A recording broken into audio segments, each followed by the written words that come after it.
Hey guys, welcome to the Lunge podcast. We have got a great episode in store for you today. We're going to talk about the carnivore diet and are vegetables bad for you? I think it's a common question that's floating around social media a lot at the moment with the predominance of Liver King and carnivore MD Paul Saladino saying that vegetables might actually actively bad for us rather than good for us. So we've got an old friend of the show, Liam from PH Nutrition, to discuss this in detail. We dig into the premise behind the carnivore diet, like what are people actually saying we should do and how we should eat. Why might people feel good on the carnivore diet and why might people feel good when they remove vegetables? And then we dig into a few of the more detailed arguments behind plant defense chemicals and toxins, fiber, and some surprising revelations there, and a bit of an overview in terms of nutrition science as a topic and a practice. But before we get into it, as always, a quick thank you to our show sponsors, thetrainingstimulus.com. If you want to learn more about movement mechanics, please have a look at the website there. wit-fitness.com. Please use our discount code LL15 to get 15% off your WIT kit. And Hydro for your blood flow restriction apparel. Use discount code LL20 to get 20% off. Right, let's get into it. Liam, welcome back to the show. How are you doing, mate? I'm very well, mate. Thanks for having me. Don't know if this is my hat trick or a little bit more. I think. Thanks for having me. You're like 4 or 5 now. Thanks for having me back, lads. Yeah, how are you? Pleasure. Very well, thanks. Yeah, excited for today's discussion. I think it's one we've been looking forward to for a long time. Just to set the scene for the listeners, I think in recent months, the carnivore diet, people like Liver King and Primal Living have been popping up on social media, getting a lot of attention about their sort of radical approach to nutrition. Joe Rogan's talked about it. Jordan Peterson's been on the carnivore diet as well. And they're all touting it as the way that we're supposed to eat. And one of the claims they make is that vegetables don't want to be eaten, that they've evolved to not be eaten, and they have plant toxins, which can be bad for our health. And Paul Saladino, the carnivore MD, has a great quote, which is kale. What's he say? I've lost it. Kale is bullshit. Kale's bullshit. Yeah. And I think we wanted to dig into the science behind this, their logic and reasoning.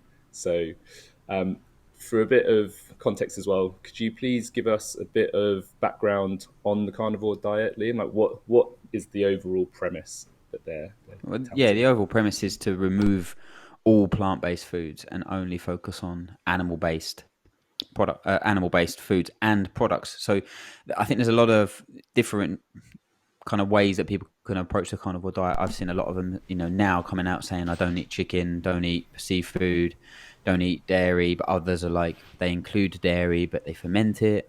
So it's based. The whole real premise is to remove any plant-based foods and only use animal-based products, in their diet. And that goes, like you say, from meats to organ meats to, potentially milks as well. So this is the premise behind it. And like you said, a lot of people are using it to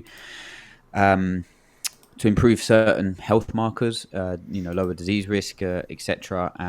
And there has, it's been some good research in terms of showing that it can do that. The issue is that there's just no longevity studies at the moment. There's no longer studies at the moment because, there's only kind of been stuff over a certain amount of weeks, or they've not really kind of followed people over 15 years on it. So at the moment, there is some positive changes that have been shown from following a carnivore diet. Very exciting. And I think one of the things that makes it a reasonably compelling argument for me is that if you think about all the stuff that the human body is made of, the animal body is very similar to that. And there's an analogy that if you're trying to build, say, a 2-bed semi-detached house, would you rather build it from the debris from a 2-bed semi, or would you rather build it from a bunch of trees? And if you think about food as that, if you're eating nose to tail, you're very likely to get all the micronutrients. Obviously, the macros would be quite similar in terms of body composition. So that's one of the major arguments they make, that if we're made very similarly to animals, then we're much more likely to get all the nutrition we need from eating nose to tail. But let's start with why people might feel good when they switch to a carnivore diet? I think we touched on this in a previous episode, but it would be good to go Yeah, into it yeah, again. yeah, we did, and it's basically quite an aggressive elimination diet, and if you limit the amount of kind of variation in your diet, then usually the you can kind of feel better because there's less less kind of things that are going to be potentially causing issues such as bloating, such as kind of brain fog and other things that may be impairing your kind of health. So people feel better because they limit the amount of foods that they're eating. And often plant-based foods can have several compounds in there that are kind of potentially going to be causing these issues a little bit more. So when people kind of, like say, remove all of this stuff, they feel better initially.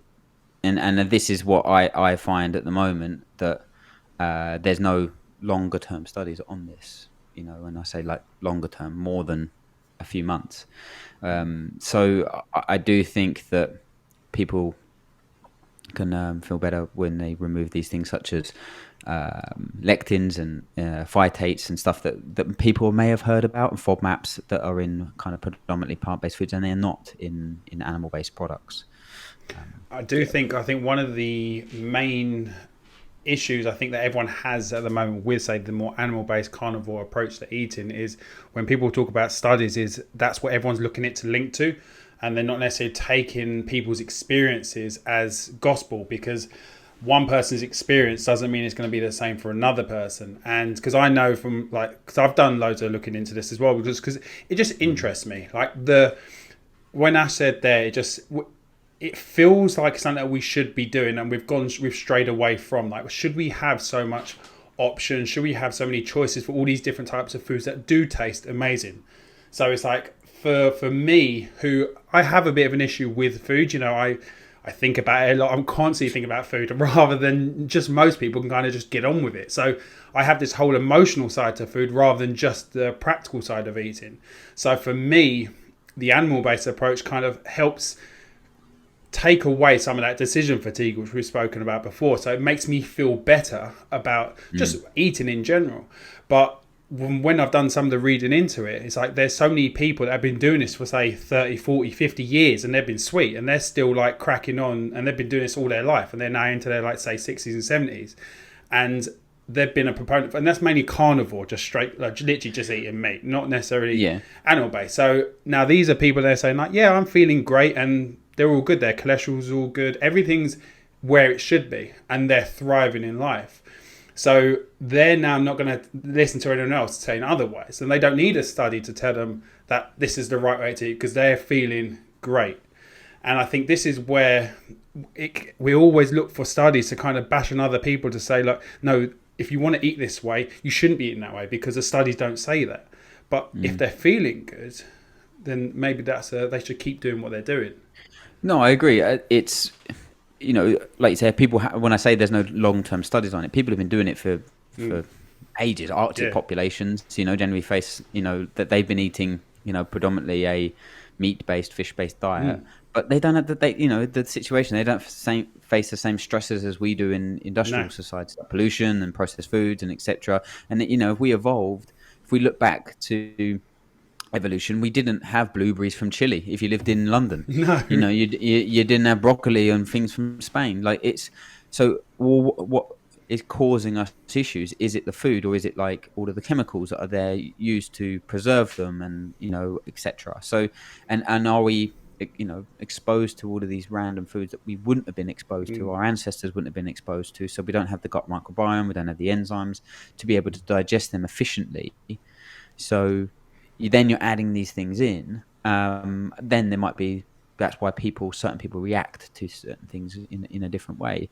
When just to kind of look back on, like, we evolved to eat meat, and I'm like, or plants that have evolved to not be eaten. I'm not sure animals want to be eaten. No. So it's just like, but they it's can the run same away. thing of, like, they can run away. Yeah, so they got defense mechanisms and big old claws and teeth to stop people. But, and I know a lot of the carnivore advocates will be saying that it's evolved in the wild, that obviously when they don't animals eat other animals when they're dead, and it's like they eat, like say, everything in a raw state.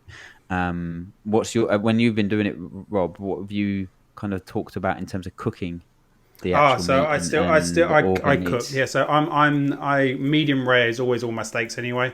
I've Yeah. tried, I did try raw steak, and it was interesting. It's very chewy, but I was nothing by it. Do you know what I mean? It was just an experience. I was like, I had a really nice steak, and I was like, do you know what? I'm gonna just cut a little bit off and eat it, because I was intrigued. I'm like, worst case, I'm gonna be sick. So I was just like, let me just give it a go. But it was from a good quality place, so I gave it the risk. When it comes to the organs and stuff, heart I'm cooking, liver and kidney I'm cooking, because I just don't like them raw. Now I've actually with the liver in particular, I'm really struggling with it. So I've actually kind of gone off it, and I just don't have it. I'm like, I have it a lot less frequently. Like I'm trying to find a way to eat it, but I also ask myself the question, if I really don't want to eat it, should I be eating it? I'm not forcing myself to, because I've heard it's supposed to be really good for you, for all the micronutrients and all the stuff that's in it, all the minerals. And I'm just like, I'm not forcing myself upon it, but for me, I'm making sure I'm kind of cooking everything, which, I guess you got the argument of you should be having them raw. You should if you want to stay true to being primal and stuff. Yeah, let's dig into that, because I think it's an important point for the listeners that one of the claims for the carnivore diet is that in research and in the press, red meat has a very bad reputation because it's been linked and correlated to negative health outcomes and basically dying early. But one of their claims is that it's always either low quality meat or burnt meat or meat cooked at high temperatures, whereas actually there's no research to suggest that there's anything in high quality meat that hasn't been overcooked to cause negative health outcomes. And there's no mechanisms. Like, we know that when you burn or char meat, you get heterocyclic amines, which are linked to cancerous mechanisms in the metabolism. Whereas when the meat isn't overcooked, there's nothing to suggest that there's anything bad that's going to happen to you through eating it. Is that accurate, Liam? Yeah, I think we spoke about that in the last podcast, like the processing and the curing and the meats. Then they're the ones, sausages and bacons and all of this type of thing. But like you say, high quality red meat is extremely nutrient dense. I do agree with every carnivore advocate that red meat in particular is very, very nutrient dense. It has high iron, zinc, creatine, choline, obviously protein, B vitamins. It's a really bang for your buck, one of the best most nutrient dense foods that we can eat. My issue with if you're going full carnivore is the cost of getting good quality meat, and what happens if you follow a carnivore diet that maybe the meat that you're consuming has been raised and treated in a poor way, either by tons of antibiotics, hormones, or whatever, or poor quality feed.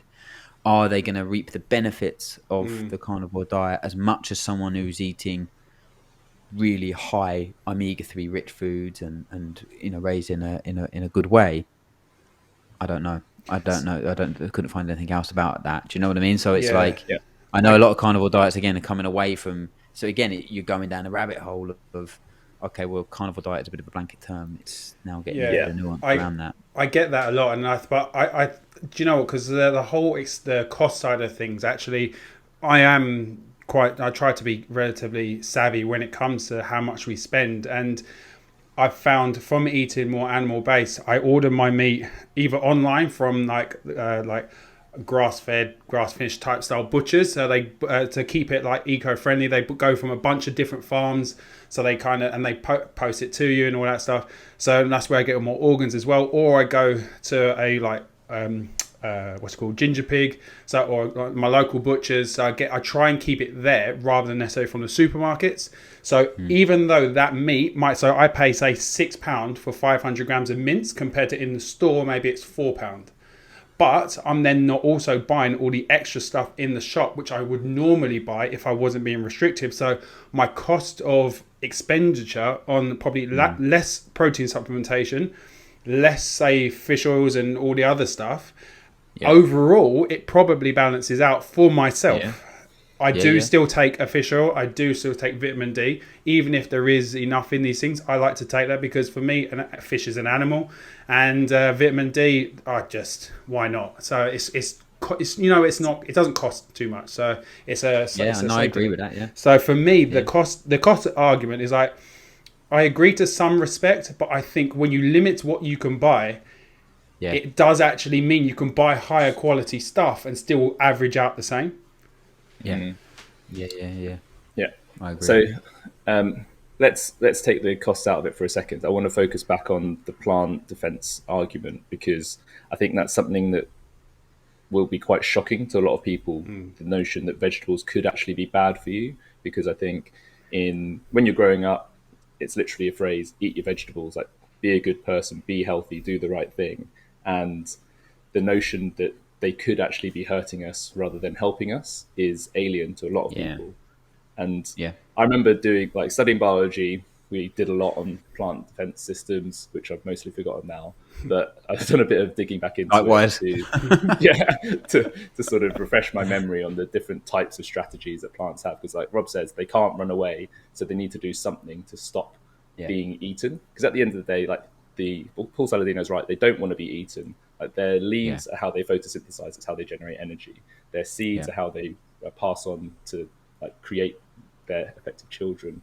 Their roots and tubers are how they store energy to grow again the next season. So there's no way that they would have evolved to want those things to be eaten, as compared to fruits, which they do want to be eaten because they help spread their seeds to new locations. So what sort of chemicals and strategies have plants evolved? We mentioned lectins. Could you explain a bit more about what they are, how they work, and how they might not be great for humans?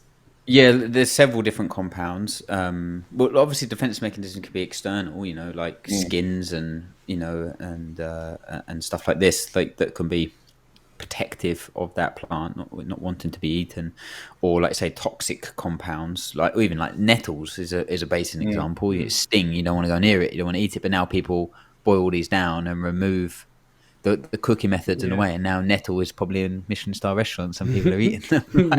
So you say that the toxic components or the defense mechanisms can be kind of worked around, and people like these compounds, they're kind of classified as anti-nutrients. We mentioned lectins. These are in kind of legumes and like beans and like stuff like this, whole grains. You got oxalates, you got phytates. Maybe people heard of phytic acid in kind of whole grains, and again seeds in the shells of the seeds, and some nuts.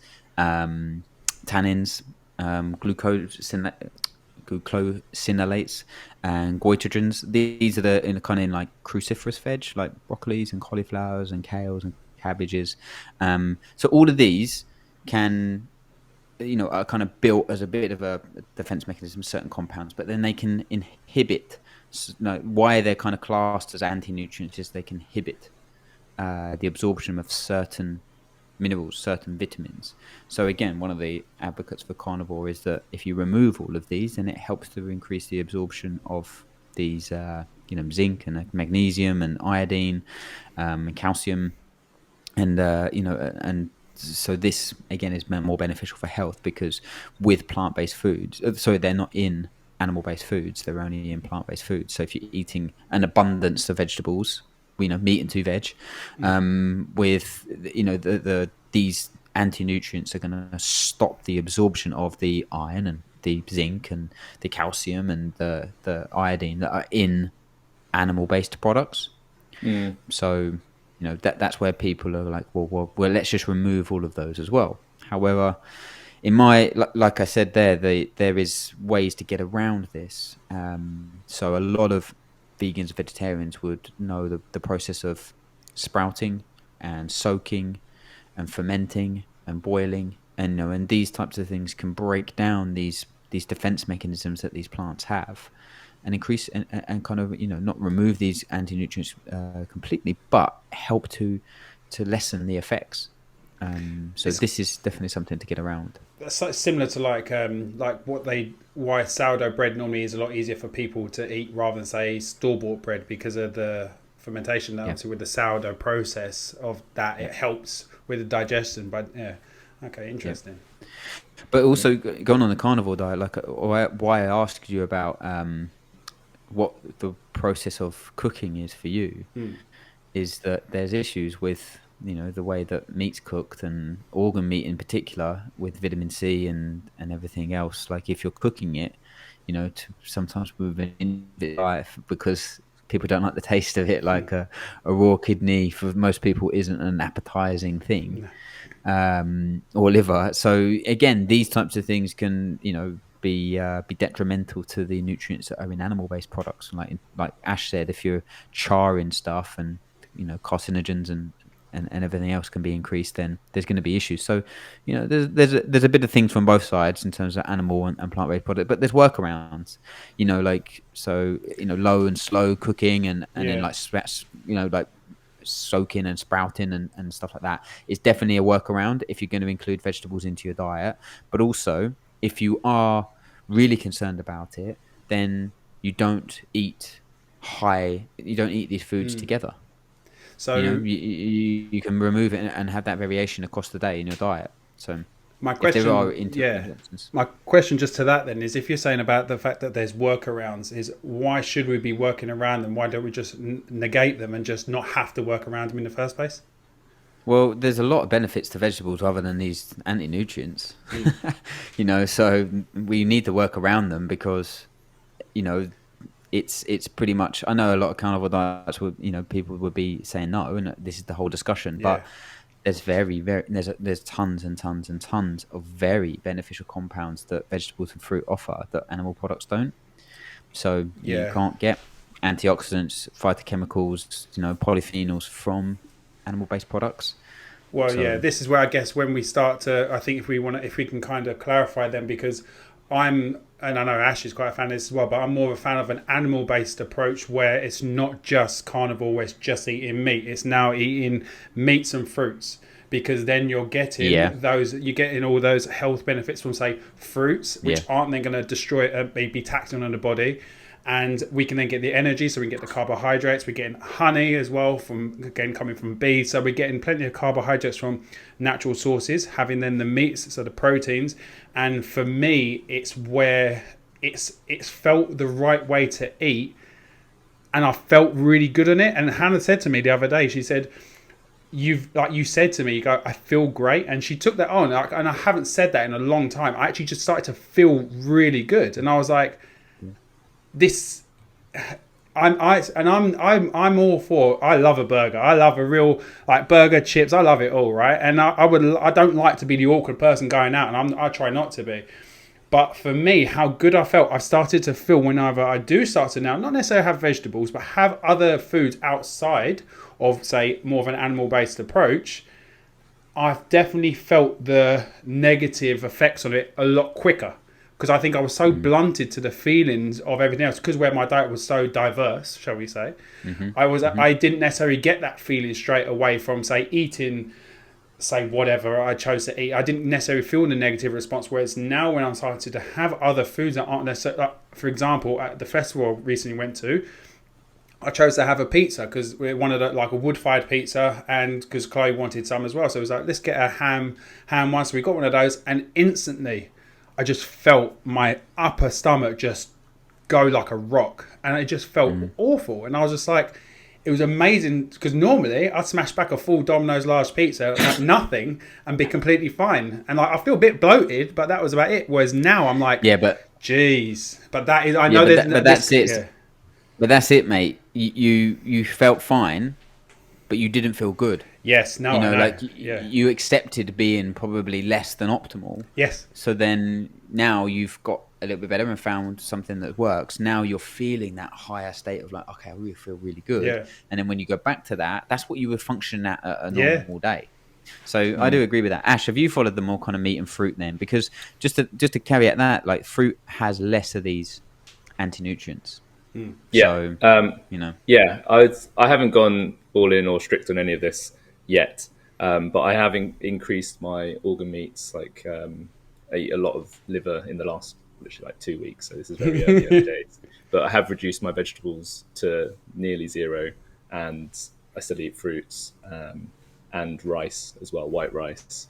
And I think that's an interesting topic as well, the sort of white rice, to go back to the plant defenses, is that brown rice is commonly perceived to be the healthy option. But Yeah.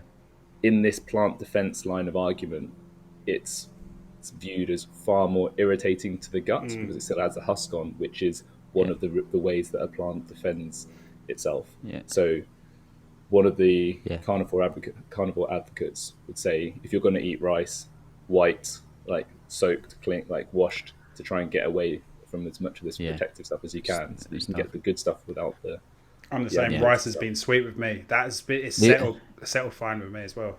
Yeah. Have you ever read about Stan Effigen? Yeah. The warrior, the vertical diet. Yeah. Yeah, Yeah. I'm a big fan. Yeah. I'm a big yeah, fan. I really like that. I only heard about it recently, and I was reading. fan. It's like a 200 odd page PDF.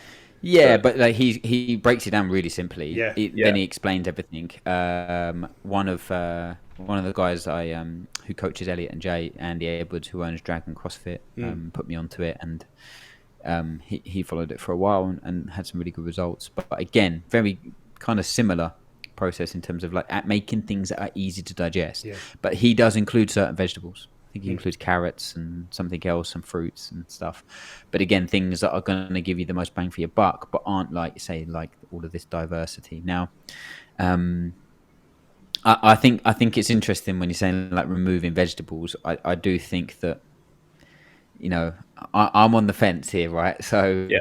when you remove vegetables, like at the moment, for me, I think that there's too much research to show that that removing all vegetables completely for extended periods of time just isn't advocated and isn't there. I think that people doing the carnivore diet or playing around with this for short periods of time to make that leap forward in certain areas, I think is great.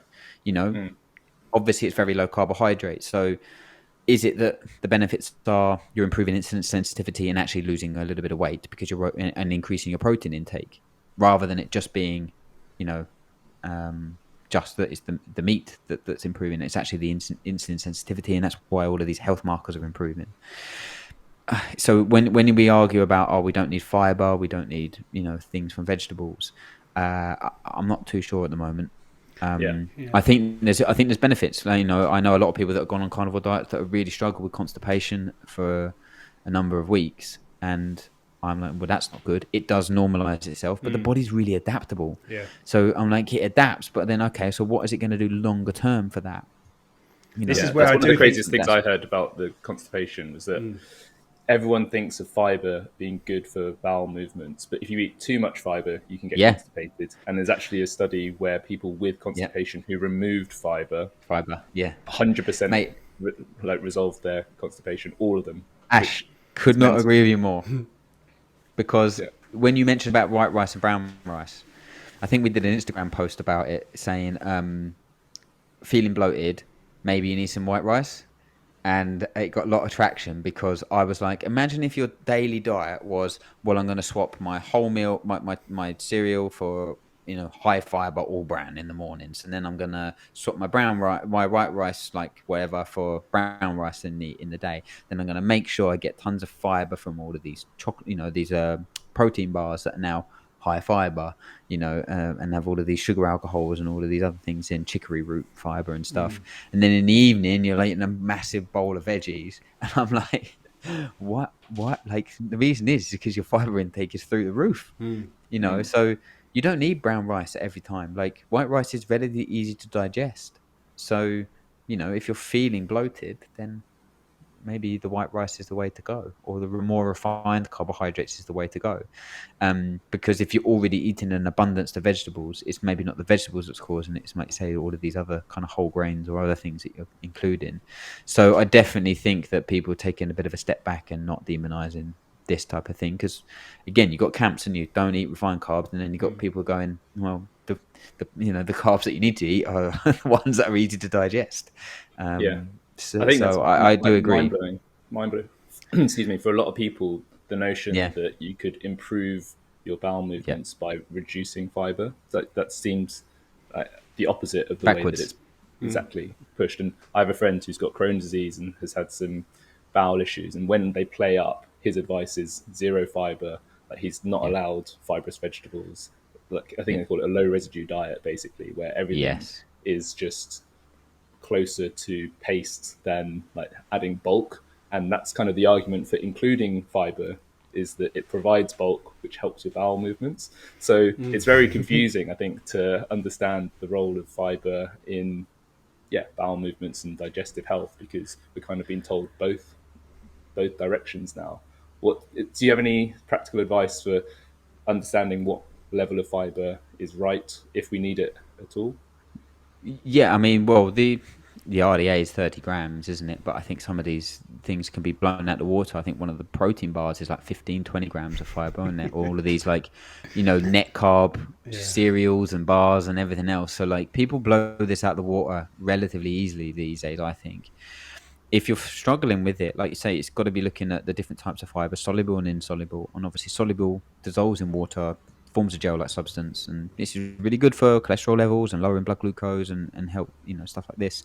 So maybe we want to be shifting towards that if you're feeling like you're constipated, because if we don't want to provide insoluble fiber, which provide bulk to the stool, and potentially, like say, causes a little bit more volume, such as, like you say, vegetables and other things, and beans and pulses. So the low residue diet is actually something we use with a lot of our athletes near a competition, because we don't want lots of fiber, bloating, these issues. So we do shift towards more of that. So like say more white rice, if you're going to cook anything like potatoes, make them into mash, all of these things, rather than like, don't cook and recool them and all of these types of things. So I definitely think if people are struggling, you need to be looking at adding a little bit more soluble fiber in, and just managing, like you say, these things of these anti-nutrients, definitely. So like if you are going to cook anything, make sure it's soaked, like oats, like overnight oats. They work for me. They work better because they've been soaked for a day. So they're making oats on the hob fresh. These little things are already kind of built into our diets, and I think that if you are struggling with that, then removing overall fiber, I think is definitely, or looking at it, because you're probably eating too much. That's more. I think it's more common than people under eating fiber these days. So, I think that's definitely something to kind of look at. Going down a rabbit hole a little bit, bloating can sometimes be down to much more than food. Yeah. So you've got to be looking at your environment. So for me, it would be identifying triggers in your day. Do you get bloated at the same time of the day? Is it the same meal? Is it the same place that you're eating? So like, for example, I always feel bloated after my evening meal. Cool. Or is it always after lunch? We get that mid-afternoon slump. We feel a bit bloated, whatever. So commonly people might be shoving in, their lunch hunched over their desks whilst still doing email, or they might be rushing around trying to get the kids to bed and in a stressful environment, chowing down their evening meal. So your body's not in that state of that parasympathetic state to allow your body to be rest and digest. So actually, it doesn't really matter what you're eating, because you're going to feel bloated because your body isn't in that state to be able to consume that food adequately and in a good environment. So you've got to be looking at that. And for me, the environmental side of things and the behavioral issue around bloating is definitely the first point of call that I would go to, rather than pointing the finger at gluten or dairy or vegetables or whatever. If you can look at that, that's probably going to be a nice thing to try and identify your trigger and then make an intervention to that. I think, Rob, you mentioned about water consumption as well. Yeah, I can attest to this, because it's like, for me, it would have been really easy to blame whatever I was eating to get bloated, because I was getting some quite severe bloating after eating. And I was like, after dinner. And so my dinner would nearly always be bigger and stuff like that. And I'd be just like, load of rice, load of vegetables, and like meat, and I'd just be like, this is way back, and I'd be like, why does my stomach, top of my stomach, like right at early doors, just below my ribs, like, why am I so bloated and rock hard? And then I started to realise that after I've eaten, I normally have about, let's say, half a pint of water, just because I get thirsty because I do salt my food quite a lot. So again, so I'm probably getting an itching for water. So I'm like, okay. And then I realized as soon as I then took away that water post eating, I wasn't getting as bloated. So even though I was having a balanced meal with vegetables, with carbohydrates and a protein, I wasn't getting that same bloating. So it would have been really easy for me to say, if I was going quite dogmatic to this and saying, because I had vegetables in my meal, I got bloated. And when really it was actually the water. So it was my behavior of actually getting my water, because I nearly always do it, that was causing the distension of my stomach and caused me the discomfort. But it took me the ability to kind of actually analyze that, or the education to analyze that, to understand, to get them together. Because I think this is where the animal-based approach has really helped me, because thanks to yourself and others, I have such a passion about nutrition. I've done so much reading into it over the years. I have so much information. It's like information overload. So then sometimes it actually takes, I've been so blunted with all my responses, having such a varied diet, that then as soon as I've eliminated quite a few of these things, I've been able to understand what irritates my gut or what behaviors irritate this and stuff, because I've been a lot more aware.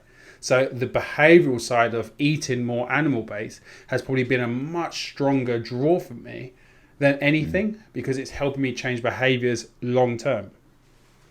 I think meal hygiene is something that's definitely underrated in terms of God, mate, 100%. The practices around having a meal that, like said Liam there, just the rushed lunch al desco and all those sorts of practices are so bad for what we're trying to get out of. Obviously, taste is a big part of meals, but ultimately it's about taking in the nutrients that we need. And even if we take in the nutrients that we need, if we're not in a fit state to digest and absorb them, then it's kind of pointless. So you've got to give yourself a good fighting chance of actually extracting the nutrition from the food before you even then have a meaningful debate about what the right nutrition is and whether it's in your meal or not. Because if it was the perfect diet, you had a pill with everything you needed, but your stomach wasn't actually breaking it down and absorbing it, then there's no discussion to be had. One thing I wanted to go back to, Liam, was just on the research point of view. I think it would be really useful for the listeners to dig into how some of these nutrition studies are performed and what sort of conclusions they come to. Because one of the big arguments from the carnivore community is the over-reliance on meta-studies where we're correlating health outcomes with the basically proportion of diets that are people. I think the summary of it is the more you eat vegetables, the longer you live and the less likely you are to die of various things. And the carnivore response to that is typically healthy user bias accounts for the majority of this. And we can't actually extract a mechanism for, say, fiber correlates with living longer, but we don't actually know why fiber might lead us to live longer. It could be that people who eat more fiber tend to be healthier overall, and it's very hard to statistically account for that. So could you, what is a meta-study? Let's start with that. Yeah, I mean, the meta-analysis is it's basically a procedure for combining numerical data from multiple separate studies. So like you have an array of single studies, kind of based on a certain criteria to try and answer a question. So rather than, like, say, one single study, you're trying to answer a question and bring in all of these studies together to be forming a meta-analysis of different studies. And the inclusion criteria, if you go through them, can be relatively strict, or in some cases relatively lax. So again, meta-analysis, although they're kind of classed as like, they're the gold standard, sometimes it isn't quite the case. So I think we need to do. It's quite challenging to derive this, and a lot of them can be. And we talked off air about some of the carnivore diet that's just come out, a big study that, if you read it on the face of it, would be really good, but it was self-reported. So again, you've got to delve into these studies of how they're actually performed.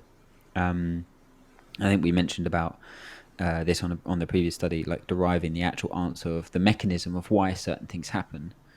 It is really challenging, mate. So it's trying to take it with a pinch of salt, but the more studies that we have on carnivore diets is going to be better. The ones on vegetables and fiber and fruits and all of these different things in terms of health benefits, there's just too many to that show a benefit, and the mechanism is quite challenging to derive. But we can say the same about carnivore. Like, what's the mechanism that's helping it? And they say, oh, it's removing of all these anti-nutrients, or is it the lowering of improving of insulin sensitivity?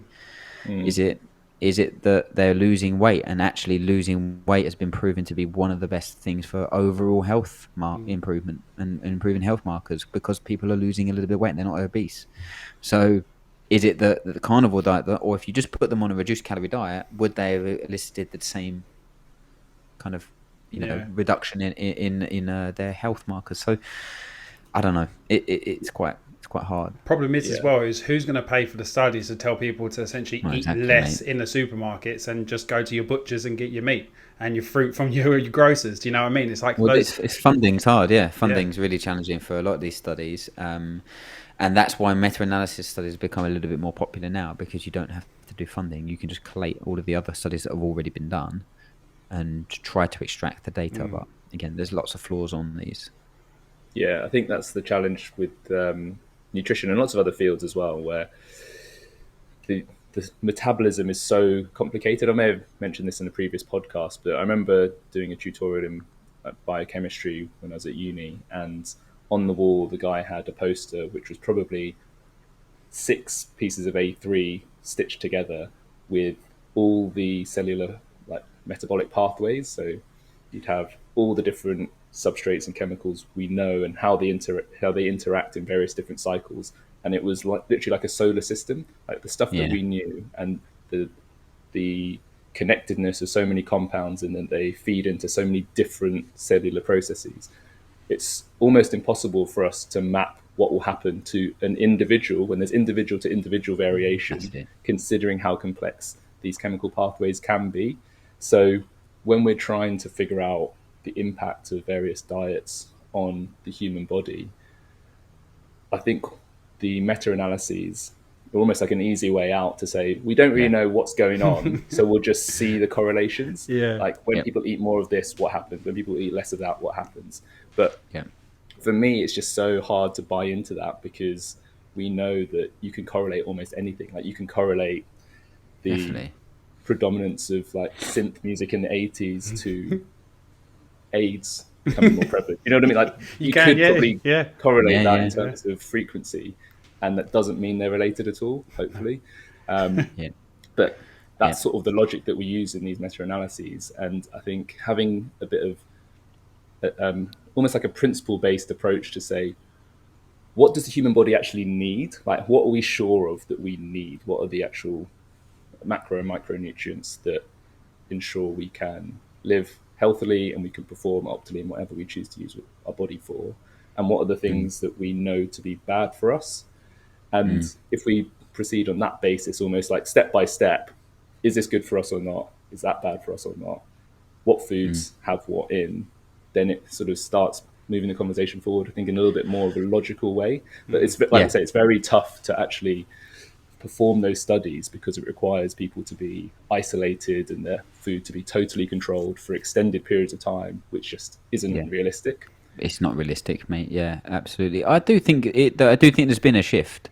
I think people are starting to understand that, maybe not so much people that are not read up on this stuff, but the processed meats, the way that we're cooking meats, the way that we're cooking certain foods, I think we know that these ultra processed foods, or certain kind of meat products, aren't good for our health, regardless if you're following a carnivore diet, a well balanced diet, or whatever. I think that's definitely been kind of highlighted, that the reduction in that is great.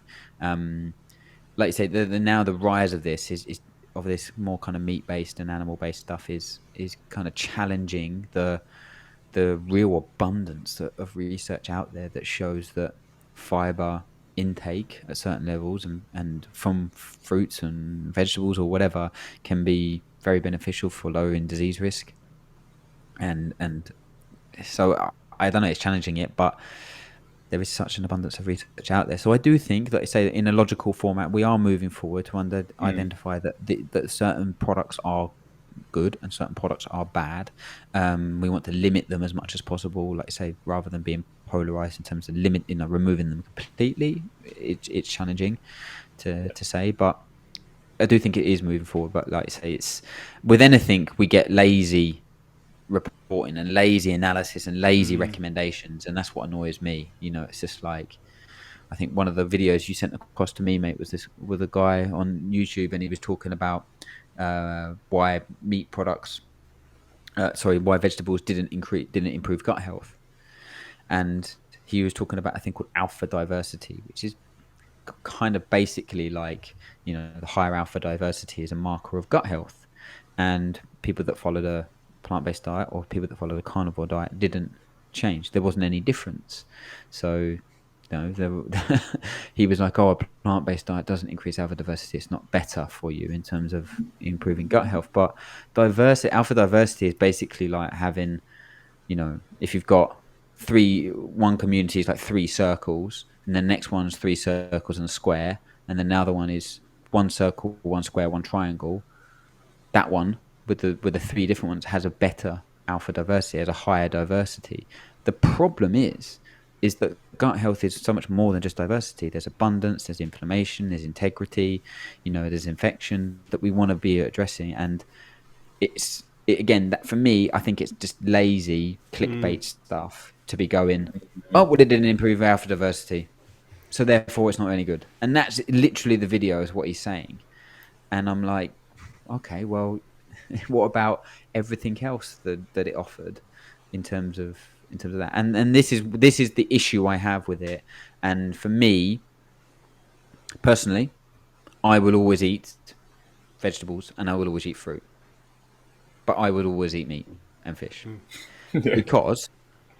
because I feel better when I eat fruits and vegetables. And there's studies shown. I think there's a study from 2014 that showed that 23,000 Australians, they reported, again they meta-analysis on it, and those that had the highest consumption of fruits and vegetables were reported to be the happiest. So actually, you were happier eating fruits and vegetables, and like I said, is that because of the fruits and vegetables, or is that because they're just generally healthier people? I think that's we don't know. Exactly. To tease out, isn't it? Yeah.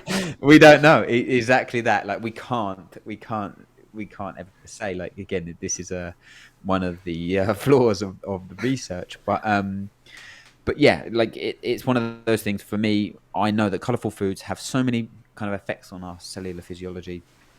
From providing us from antioxidants to polyphenols, from phytochemicals that we can't get from animal products.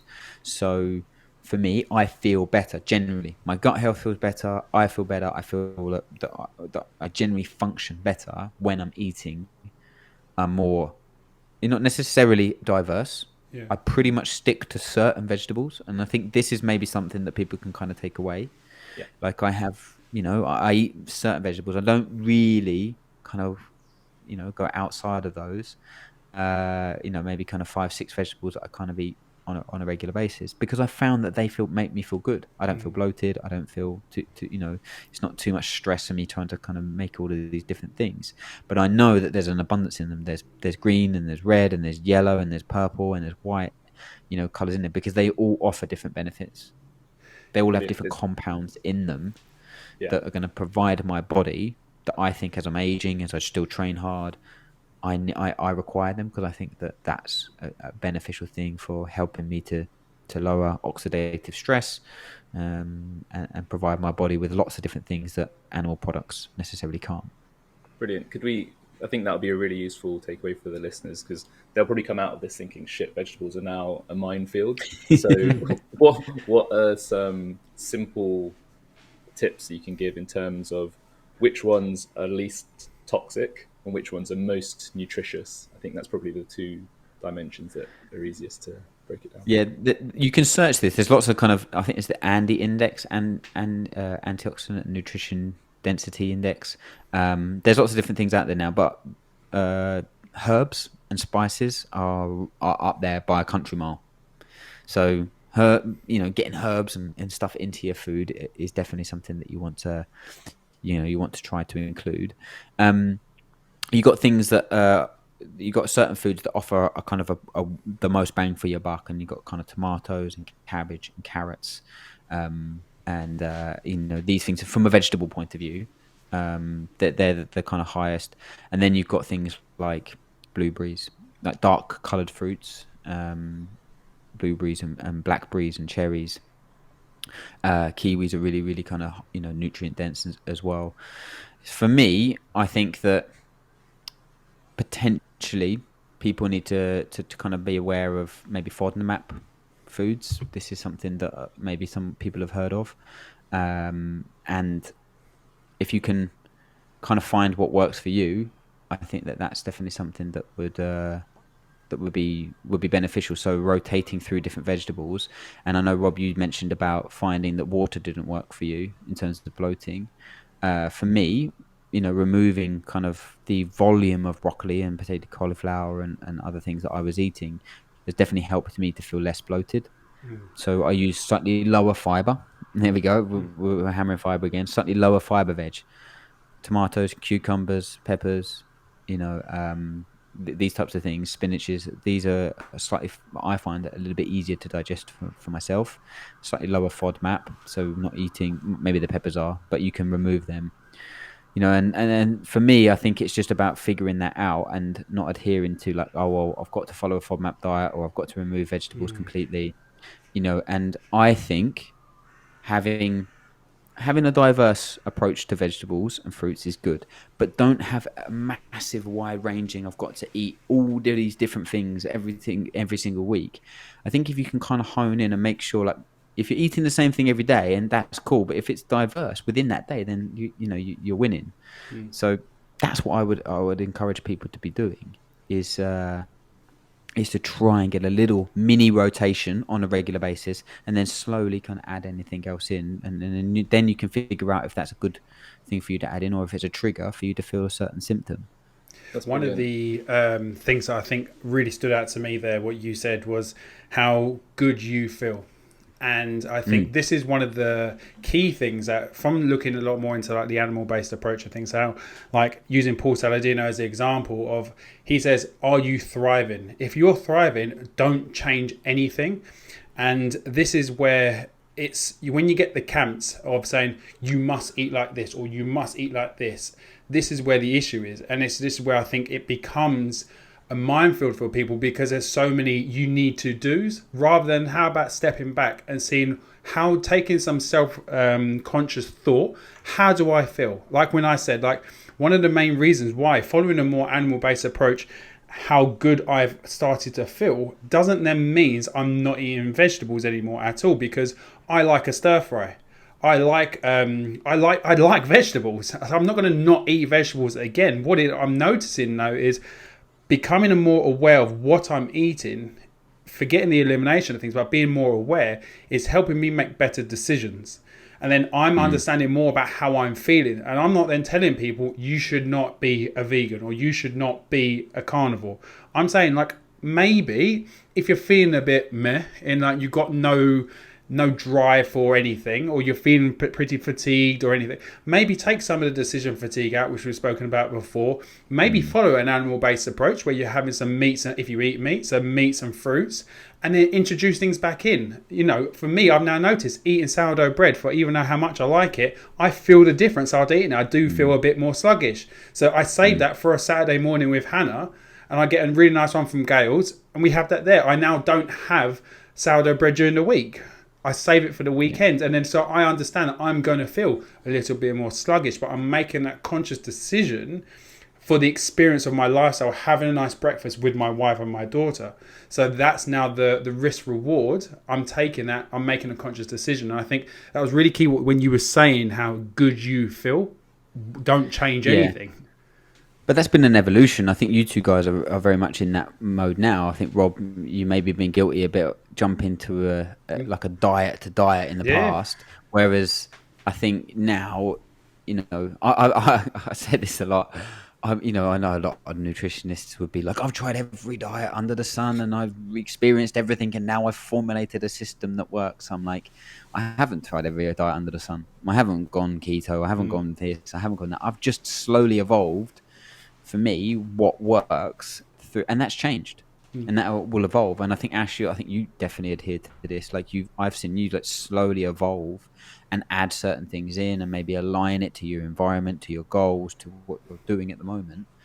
And I think if people can just invest that little bit of time just to do that, I think they're gonna set that nice foundation up long term, and then they can make these small changes. So, the needle might shift. You might then be like, "Cool, I'm 80% plant based.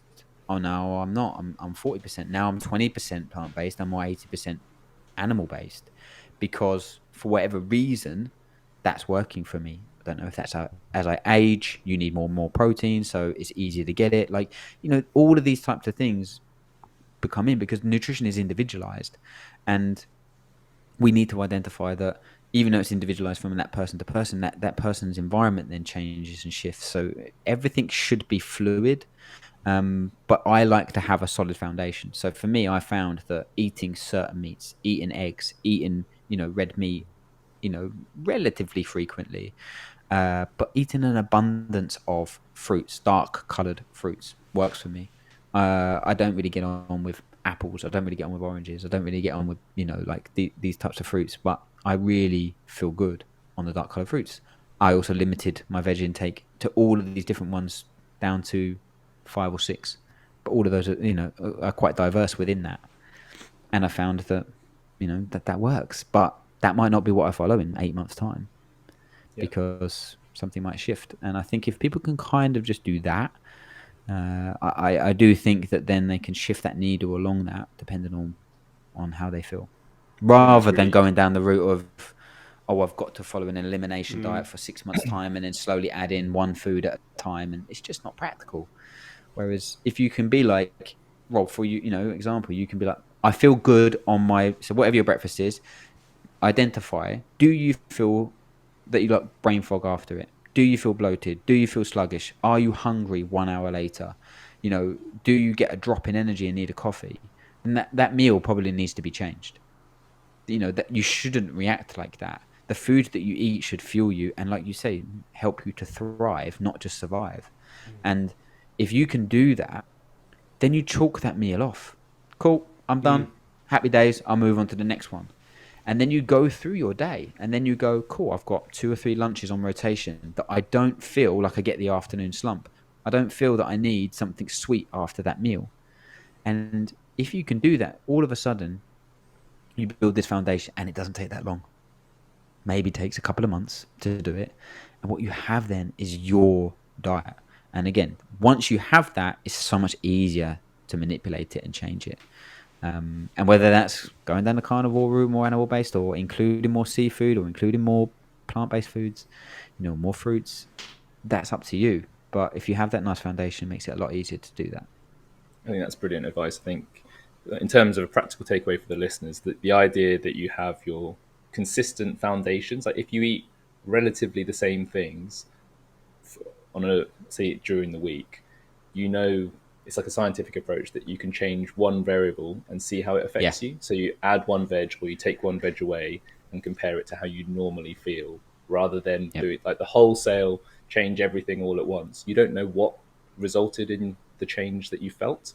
So it's very unscientific, and you can't be sure which part, like, because Rob did just sourdough as a change, he can pinpoint that. So when he adds just sourdough back in and everything else is the same, he knows that's what was giving him the bloat and the sluggishness. Whereas if he changed his whole breakfast, he stopped having eggs, stopped having bacon, whatever you have with the sourdough, he doesn't know whether it's A, B, or C that's resulted in the change in his mood and energy. So I think that's a great piece of advice with all this sort of conflicting, confusing information, to just start with your baseline and just iterate from there, to run small experiments to figure out how you personally respond to it. Because nobody wants to do an elimination diet where you eat something really shit for months on end and then slowly add one food at a time, because it just doesn't work with having any sort of decent lifestyle. It's not practical. It's really hard. You got to reverse it. You got to flip it round, like you say, and and do it that way. I think it's a much more practical approach, and we've had some success with it with clients, and I think it's a much more real world approach. So yeah, hopefully that helps. Massively. Yeah. Thank you very much, Liam. That was incredibly helpful and a great, interesting discussion. Have you got any closing remarks? Anything you want to add before we wrap it up? I don't think so. I think the more that you can educate yourself from multiple different sources. I think if you're wanting to go carnivore, don't just read advice from people that are at carnivore advocates. Try to read some unbiased approach. If you want to go plant based and increase that, don't just follow a load of vegans. Follow people that are maybe more scientific, or people that weren't that aren't in either camp and can offer a little bit more of an educated view. I think that's the best thing. And look, social media is great. It's got some amazing advice and great resources out there, and podcasts like this hopefully point people in the right direction. Like I said, all references will be sent across so the boys can, and the studies that we've shown, and then you can kind of go through some of these. But don't that's my key theme, because it's tunnel vision, some of the stuff that people put out. And it can be dangerous. Then it's just like, then you get brainwashed into certain things. And I've definitely kind of gone down that route, going, maybe. And then you're like, actually, yeah, I need to step away from this a little bit. But yeah, that would be my biggest bit of advice. Good. I think that's good life advice outside of nutrition as well. Yeah, definitely. Question everything. Thank you very much. Thank you so much, Liam. Yeah, it's great. Pleasure, guys. Great to chat. Thank you, Liam. That was one hell of an episode. We really thought it would be, and I've been really looking forward to it, especially because I've been dabbling in this quite a bit, and as you said, Ash, you've been kind of getting involved a lot more as well within maybe some of this approach of negating vegetables from our diets. And it's funny because I think it's very easy to get stuck in a camp of no veg or all the veg, and sometimes it's good to not even be in the middle of just have a bit of veg. It's maybe just work out what's good for you. And that's the thing, and that's what I found following a animal-based approach to my diet at the moment, of mainly eating meats and fruit and some yogurt. That has been really good for me to understand more about what's been good for me, what isn't good for me, and asking myself, is what I'm about to eat worth the distress or the discomfort? Like, is this pizza worth it? Yeah, it probably is. But it's making sure that pizza really is few and far between, because the discomfort is probably going to cause a lot more long-term effects. So really, really thank you for coming on and kind of clearing up a lot of those things, and also kind of giving me a reason to stick with it a little bit more. So what about you, Ash? What did you think? I thought it was brilliant. Like you said, it's been the topic that we've wanted to have Liam on for a long time. And I was saying to you offline, I think I always like challenging the common paradigms, and this notion that we should have 5 fruits and veg a day is kind of dogma in society. And I just love challenging those base assumptions to say, why do we need 5 a day? Like, what actually is in fruits and veg, or veg specifically, that may or may not be good for us? And I think that's how we move conversations forwards and evolve our approach to things. So I'm really glad that Liam could come on and shed some light on what's actually going on with these naughty vegetables, and how we can tidy up our approach and think a little bit more clearly about what we want to eat and what we don't want to eat.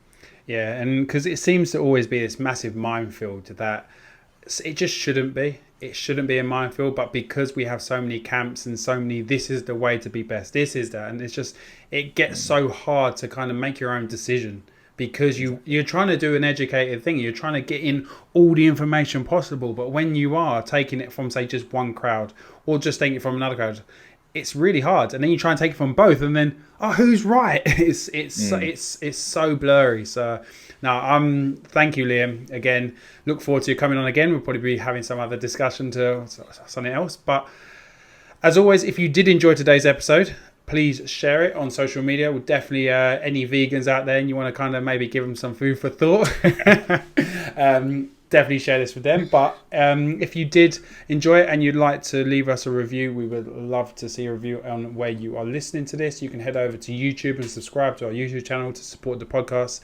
And apart from that, thank you as always for giving us your ears, and we'll see you next week. Thanks, guys.